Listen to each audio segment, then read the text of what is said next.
Cognitive development కింద నేను కొన్ని మీకు పిక్చర్ కార్డ్స్ చూపిస్తా, ఓకేనా?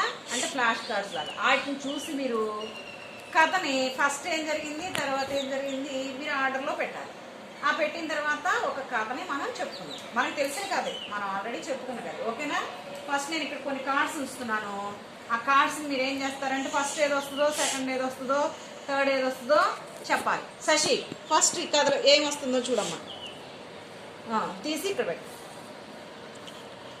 ఫస్ట్ కార్డు ఇది అంటుంది.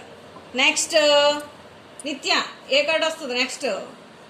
వెరీ గుడ్, ఇది సెకండ్ కార్డ్ అంటుంది. Okay good. నెక్స్ట్ ఆకాంక్ష, క్లాప్స్ ఇవ్వండి. నెక్స్ట్ ఆకాంక్ష, ఈ రెండిట్లో ఏ కార్డు వస్తుంది తర్వాత? సూపర్, తీసి ఇక్కడ పెట్టు. Good good. నెక్స్ట్ లాస్ట్కి ఏమొస్తుంది? అర్హ.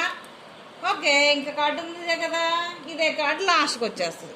ఓకే, ఇప్పుడు ఫస్ట్ కార్డు ఇదంట, సెకండ్ ఇది, థర్డ్ ఇది, ఫోర్త్ ఇది. దీన్ని బట్టి మనం ఒక కథ చెప్పాలి, ఆ కథకి పేరు పెట్టాలి. ఓకేనా? ఫస్ట్ ఇక్కడ ఏం జరుగుతుందిరా? అసలు మనకు ఒక అనగనగా ఒక పెద్ద ఊరు, ఆ ఊరిలో ఒక పెద్ద చెట్టు ఉంది. చెట్టు, ఆ చెట్టు పైన ఎవరుండేవాళ్ళు? ఒక ఆ చెట్టు కింద పుట్టలో చాలా చీమలు ఉంటాయి. అది బాగా వర్షాకాలంలో ఏమొస్తాయి? పెద్ద పెద్ద వానలు వస్తాయి. పెద్ద పెద్ద వానలు వస్తాయి. వానలు వచ్చినప్పుడు ఏమైపోద్ది? పుట్ట కరిగిపోయి చీమలు బయటకు వచ్చేసి అన్ని కూడా ఏం చేసినాయి? ఒక గుడ్డు మీద పచ్చని గుడ్డు మీద ఎక్కినాయి. అప్పుడు చెట్టు మీద ఉన్న పావులు ఏం చేసింది? కిందకి దిగి చీమలతో ఏమంది?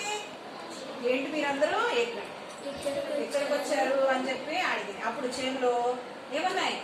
మా పుట్ట కరిగిపోయింది, మేము కూడా కొట్టుకుపోతామని చెప్పేసి ఇక్కడికి వచ్చాము అని చెప్తున్నాయి. రెండు మాట్లాడుకుంటున్నాయి చూసారా? తర్వాత మూడో పిక్చర్ లో ఏం జరుగుతుంది? థర్డ్ పిక్చర్ లో ఏం జరుగుతుంది?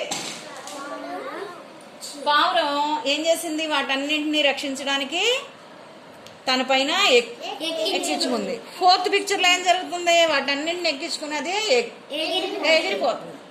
ఎగిరిపోయి ఏం చేస్తుంది? వేరే దగ్గర తీసుకెళ్ళి, అవునా, కాపాడుద్ది. అప్పుడు చీమలు ఇంకా పావురం కూడా బెస్ట్ ఫ్రెండ్స్ గా అయిపోయాయి. ఓకేనా? ఈ కథకి ఈ పిక్చర్ కార్డ్స్ మనం ఏం కథ పెట్టవచ్చు? ఏ కథ పేరు పెట్టచ్చు? ఫ్రెండ్షిప్ అంటే తెలుగులో స్నేహం. ఓకేనా? మనం ఈ కథ పేరు ఏం పెడతాం? స్నేహం. ఓకే.